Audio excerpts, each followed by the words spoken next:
is Linda there? Oh. Is this Miss Taylor? Well, I'm Eddie Williams. Say, do you know where I can reach her? I've called 3 times and she hasn't been home. Central 6 0842. I've got it. Thanks a lot, Miss Taylor. Bye-bye.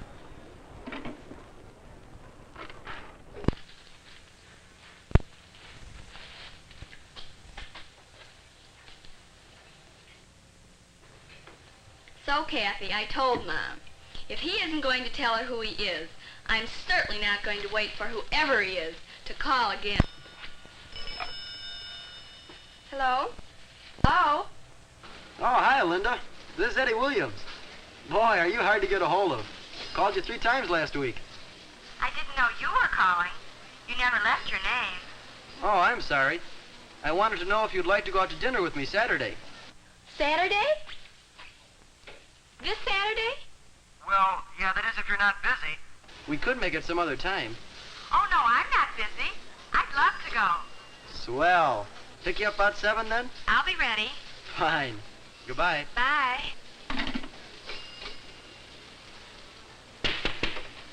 You serve the phone ad that's working aisle 3. Yes, sir. But I've never been out on a dinner date before. I'm just scared to death. Why? You know, check rooms and waitresses and ordering, and it's so complicated. I just know I'll do everything wrong, and Eddie will never ask me to go in. Silly. There's nothing to going out for dinner. Not for you. If I had an aunt who owned a... I'd know how to act, too. Linda, the restaurant's closed on Mondays. I'll ask Aunt Kate over tonight, and we'll ask her about all these things that are bothering you. Besides, the folks are going out, so this'll be sort of fun. But come on over after dinner.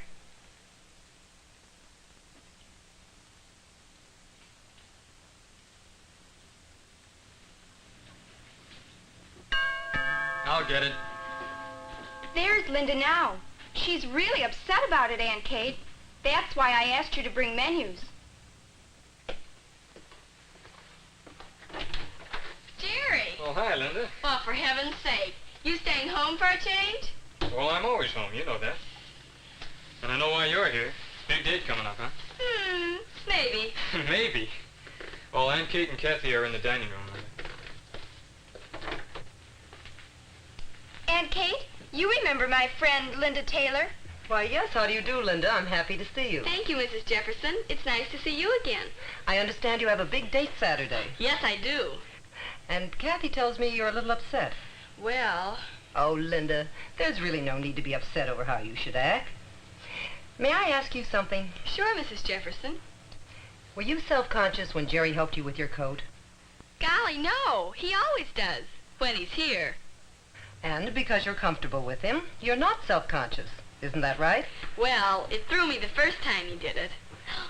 Really, Jerry. Go on, Mrs. Jefferson. Well, there's the secret right there, Linda. The more often you do something, the easier it is. Now, what we're going to do is practice right here with you, Kathy, and Jerry. First, we'll set the table. I'll need your help, Kathy. You get the placemats.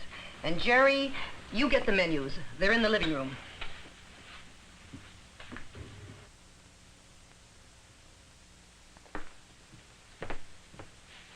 Let's practice from the beginning now. This will be the hat check stand. You take over there, Kathy. And Linda, you and Jerry put your coats on and enter from the kitchen.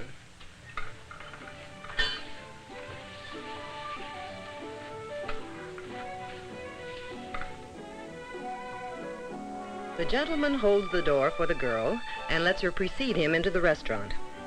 They both go to the hat check stand where it is proper, if the girl desires, for her to check her coat. Or she can keep her coat and drape it over her chair back after she is seated. You wait at the entrance of the dining room for the hostess to guide you to your table. The hostess goes first, then the girl, and the man follows. Usually the hostess will indicate the chair that provides the most desirable view for the girl. Sit down slowly to give your escort a chance to slip your chair up to the table. If you're still too far away from the table, rise slightly so he can push the chair closer.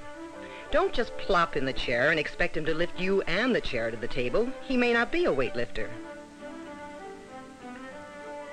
A restaurant will provide more silver than you usually find on your dinner table at home, and it's placed so you more or less work from the outside in toward your plate as the courses are served. There is usually a soup spoon, a coffee spoon, and a dessert spoon. Then a butter knife and knife to cut your meat. Now on the other side you have your salad fork and your regular fork. Naturally, you will carry a small purse that rests easily in your lap because you never put your purse on the table. You immediately unfold your table napkin, not all the way, just halfway, so the fold is toward you. Then look at the menu. You will have ample time to study the menu, and you may ask about any dish that has a name you... Menus are nothing to be confused about once you become familiar with them. Notice that there are 2 price lists. One for a la carte and one for table d'hôte, which is the complete dinner.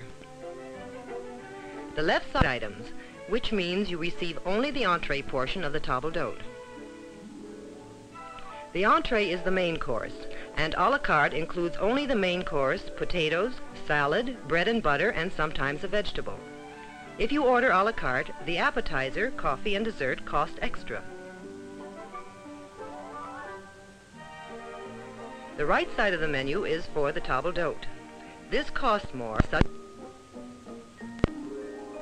You will usually find several appetizers listed to choose from. Some of them you drink. Others will be served with their own spoons or cocktail forks with which to eat them. If there is no price beside it, that means the appetizer is included with the price of the dinner, and you choose only one. If you choose one that has a price beside it, the cost of it will be added even to a complete dinner. After the appetizer, the waitress will bring soup. Soup du jour, translated literally, means soup of the day. And it's perfectly all right to ask, what is the soup du jour? You might not want to order soup if it's a kind you don't care for. After choosing your entree or meat course, you will have a choice of salad dressings. So make up your mind whether you want French, oil and vinegar, garlic, or Roquefort. Avoid using a knife to cut your salad. It's preferable to use a fork. You also have a choice of vegetables. And you will be asked how you want your potatoes. Usually baked, whipped, French fried, or cottage fried. You cut one bite-sized portion of meat and finish eating it before cutting more. If there is gravy left and you would like to eat it, you may do so by putting a small piece of bread down on the gravy and then eating it with your fork, as if it were any other helping on your plate. Most people prefer to wait and have coffee with their dessert. When you've stirred the sugar and cream into your coffee, be sure to put the spoon on the saucer. It's bad manners to leave your spoon in the cup. The same rule applies after you have finished your dessert, if it is the kind served in a sherbet dish, which has its own serving plate, like ice cream, fruit, or gelatin. Your escort will give your order to the waitress, and a well-trained waitress seldom if ever asks the girl a direct question. If she should, however, common courtesy demands that you answer her. You wanted oil and vinegar dressing on your salad? Yes. Our oil and vinegar has a little garlic in it. Will that be all right? Oh, well, I'll have the French dressing then. 2 with French dressing. After the waitress takes your order, she leaves. In the meantime, you might like to have one of the rolls the waitress or busboy brought when you first sat down. Always break off a small portion of the roll. Butter and eat that before breaking off more. You never cut a roll with your knife. And if an accident occurs, it's not the end of the world. Anyone can have this happen. If you drop something, you just leave the item on the floor and let one of the restaurant employees pick it up later. In the meantime, your escort will wait until your waitress is within easy hearing distance to say, Waitress, Yes, sir? we dropped a fork here. Could we have another one, please? Of course, sir. At no time does he raise his voice nor tap a glass with silverware to attract her attention. If he can't locate the waitress, the hostess will notice and come to help. When you've finished your meal, you may blot your lips lightly with your napkin. Avoid staining the table napkin with lipstick. Do not refold the napkin. Simply place it unfolded beside your plate. Although a minimum of makeup repair is permitted at the table, your date probably would prefer to confine all face fixing to the powder room, in which case you say, Will you excuse me, please? Sure.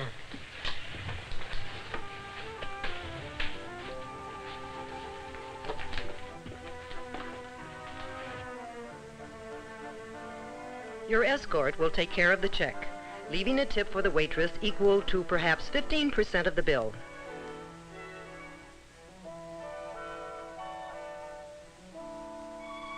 He does not tip the hat check girl until you retrieve your coats.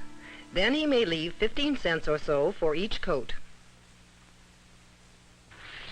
That's all there is to it, Linda. Easy, isn't it? It's all in knowing how. I'll get it. It's not so difficult, Mrs. Jefferson. I think practicing this way is a good idea. And Jerry, I enjoyed the dinner. Well, you're sure a big eater. Oh,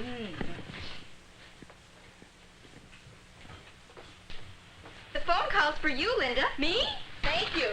Excuse me? Okay, sis, give me back my quarters. Hello? Eddie, how did you know I was home? Oh, well, wherever you want to go is all right with me. Oh, golly, I'd love to go. I'll be ready. Goodbye.